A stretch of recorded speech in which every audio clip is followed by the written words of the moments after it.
नमस्कार दोस्तों। मेरे हाथ में आज है ये एफिडेविट जो 13 तारीख में दिया है यूनियन ऑफ इंडिया ने, यानी भारत सरकार ने सुप्रीम कोर्ट में। ये वो एफिडेविट है जिसके बलबूते हम लोग ये बोलते हैं कि टीका लगवाना या ना लगवाना, कोई भी टीका लगवाना या ना लगवाना वो अनिवार्य नहीं है, वो वॉलंटरी है। तो आज मैं आपको अभी के लिए बता दूं कि इसमें कुछ पॉइंट्स हैं जो आपको ध्यान रखने हैं और जिनके बलबूते आप अपने लोकतांत्रिक अधिकारों को बचा सकते हैं, जो ये सरकारें अपने काबू में करना चाहती हैं। आप अपने शरीर को भी बचा सकते हैं। तो इसकी कुछ पॉइंट्स हैं जो मैं आपके सामने डिस्कस करना चाहूँगा, जो मैं आपको बताना चाहूँगा कि वो कौन से बिंदु हैं जो आपको ध्यान में रखने चाहिए। सबसे पहली बात ये कि ये 13 तारीख को दिया गया है, 13 जनवरी को। और दूसरी बात ये है, ज्वाइंट कमिश्नर हैं डॉक्टर वीना धवन, उनका दिया हुआ है ये। इस टाइम यूआईपी में है ये, in the ministry of health and family welfare government. और इसके बाद मैं आपको इसके अंदर जो सबसे काम की बात बताऊं वो है इसका पॉइंट नंबर 4। मतलब जो इस एफिडेविट में पॉइंट नंबर 4 है, उसके अंदर ये कहा इन्होंने कि इंडिया में जो कोविड-19 का जो वैक्सीनेशन है वो NEGVAC, national expert group on vaccine administration for कोविड-19, इसके सुपरविजन में और इनके एक्सपर्ट्स के साइंटिफिक सुपरविजन में हम करवा रहे हैं। और बहुत अच्छे से ये चल रहा है और पूरे देश को हम वैक्सीनेट करने के लिए काम कर रहे हैं। कुछ हेल्पलाइन नंबर्स का इन्होंने जिक्र किया हुआ है इसके अंदर पॉइंट नंबर 5 में। और फिर उसके बाद आप चले जाएंगे तो पॉइंट नंबर 6 है जो इम्पोर्टेंट है आप लोगों के समझने के लिए।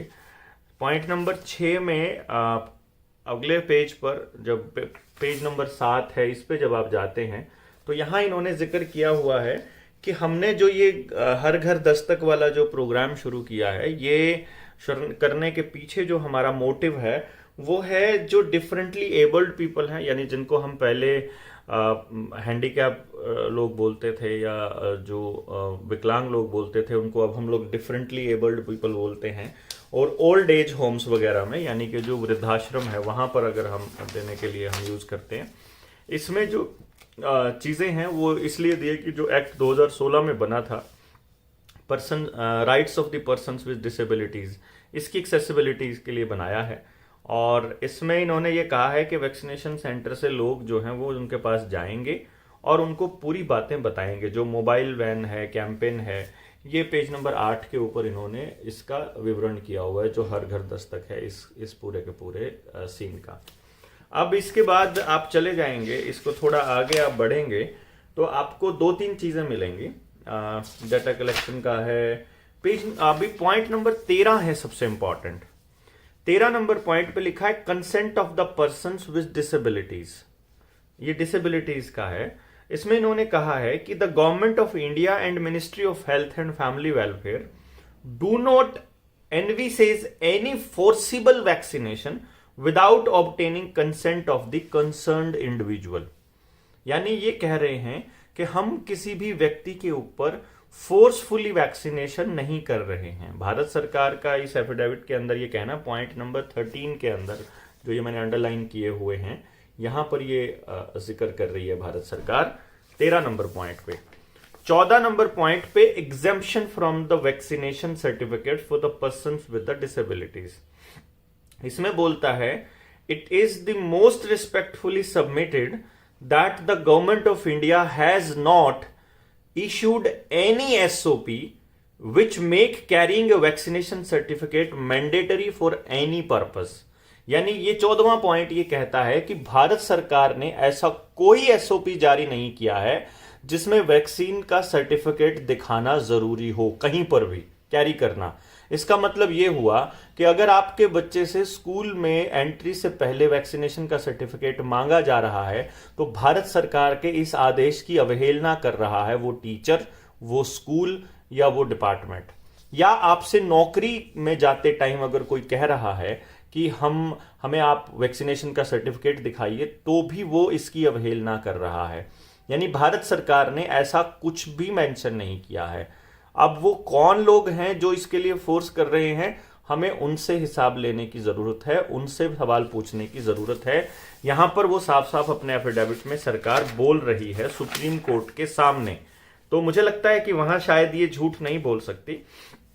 मास्क के ऊपर पॉइंट नंबर 16 के एंड में बिल्कुल आखिरी लाइन जो मैंने ये अंडरलाइन की है, यहां पर इन्होंने ये कहा है कि इन व्यू ऑफ द सेम, यानी जो ऊपर इन्फेक्शन और उसकी बातें की हैं उसमें ये कहा है, in view of the same in the larger public interest it is advisable that use of the face cover mask oblique face covers be universally followed. ये एडवाइस किया गया है मास्क पहनना। तो मास्क ना पहनने के ऊपर कौन जबरदस्ती कर रहा है, ये भी आपको थोड़ा समझना पड़ेगा। यहां भारत सरकार केवल और केवल एडवाइस कर रही है मास्क पहनने को लेकर के। उसके बाद पॉइंट नंबर 17 है जो आपके काम का है, इसके अंदर ये कह रहे हैं, it is respectfully submitted that the adverse event following immunization AEFI, जिसका मैं जिक्र करता हूं कई बार अपने वीडियोस के अंदर, इसके पोर्टल के ऊपर कोई भी इम्यूनाइजेशन ऑफिसर है, DIO जो डिस्ट्रिक्ट इम्यूनाइजेशन ऑफिसर है, वो इसको कंट्रोल करता है। और अगर आपको कुछ भी हो जाता है, मान लीजिए कोई साइड इफेक्ट होता है, बुखार होता है या कुछ और होता है, तो आपको यहां पर ऑनलाइन दर्ज करना होता है। यानी कि अगर वैक्सीन लगने के बाद आपको कोई तकलीफ हो, कोई दिक्कत हो और आपको कोई चीज़ हो, तो यहाँ ऑनलाइन जमा कराते हैं। हालांकि हो सकता है कई बार ये पोर्टल काम ना करे, कई बार अफसर आपसे बात करें तो वो बात ना करें, उस केस में आपको उनकी शिकायत अथॉरिटीज़ को देनी होगी। जैसे आप देखेंगे एलनाबाद में करनैल सिंह जी का मामला है, उन्होंने अपने भाई जरनैल सिंह के लिए कि उनकी मौत को इसमें रजिस्ट्रेशन करवाने के लिए AEFI में रजिस्ट्रेशन करवाने के लिए बहुत लंबा संघर्ष करना पड़ा था, CM विंडो तक जाना पड़ा था। तो आपको उस लेवल तक भी जाना पड़ सकता है। और काउंसलिंग बिफोर वैक्सीनेशन, ये पॉइंट नंबर 19 में मेंशन्ड है। ये बहुत इंपॉर्टेंट है आपके लिए, क्योंकि ये चीजें अगर आपके आसपास नहीं हो रही हैं, अगर स्कूल में आपके बच्चे को बिना काउंसलिंग के, पेरेंट्स की काउंसलिंग के वैक्सीनेशन हो रही है, तो वहां पर आप जाकर के शिकायत दर्ज कर सकते हैं उनकी। अगर कोई फोर्स कर रहा है, अगर कोई जबरदस्ती कर रहा है, अगर कोई प्रिंसिपल आकर के जबरदस्ती उनके साथ कर रहा है, तो यहां पर ये कह रहा है, it is submitted that government of India has formulated the operational guidelines for COVID-19 vaccination. As per these guidelines, all beneficiaries are to be informed about adverse events which may occur after COVID-19 vaccines. तो मैं आपको बता दूं, और ये जो guidelines हैं ये सारी अवेलेबल हैं MOHFW की वेबसाइट के ऊपर। इसमें मैं बता देता हूं https://www.mohfw.gov.in/PDF/ कैपिटल में कोविड, फिर 19, फिर वैक्सीन, और फिर OG1111CHAPTER16.PDF। इसको जब आप लॉग इन करते हैं, यानी कि मैं इसका जो ये लिंक है, ये वाला लिंक जो मैंने अभी बोला है, मैं ये लिंक अपने डिस्क्रिप्शन में भी डाल दूंगा। तो आप ये समझिए कि जो भी गाइडलाइंस, जो मैं साइड इफेक्ट्स की बात अपनी वीडियोस में कहता हूं, उन गाइडलाइंस के बारे में भारत सरकार ये कहती है अपने एफिडेविट में, जो उन्होंने सुप्रीम कोर्ट में दिया है, कि हम हर किसी को वैक्सीन लगाने से पहले साइड इफेक्ट्स के बारे में बता रहे हैं कि आपको ये साइड इफेक्ट हो सकते हैं। जो इन्होंने बोला है, all beneficiaries are to be informed, उनको इन्फॉर्म करना है अबाउट द एडवर्स इवेंट्स। तो ये भारत सरकार ने गाइडलाइंस दी हैं हर डिपार्टमेंट को। तो अगर वो आपको ये नहीं बता रहे हैं तो फिर ये दिक्कत है। इसका मतलब है कि कहीं ना कहीं जो अधिकारी है जो आपको गाइडलाइंस नहीं बता, जो एडवर्स इवेंट के बारे में नहीं बता रहा, इसका मतलब वो कहीं ना कहीं फॉल्ट में है। तो AEFI के ऊपर भी इन्होंने जिक्र किया है।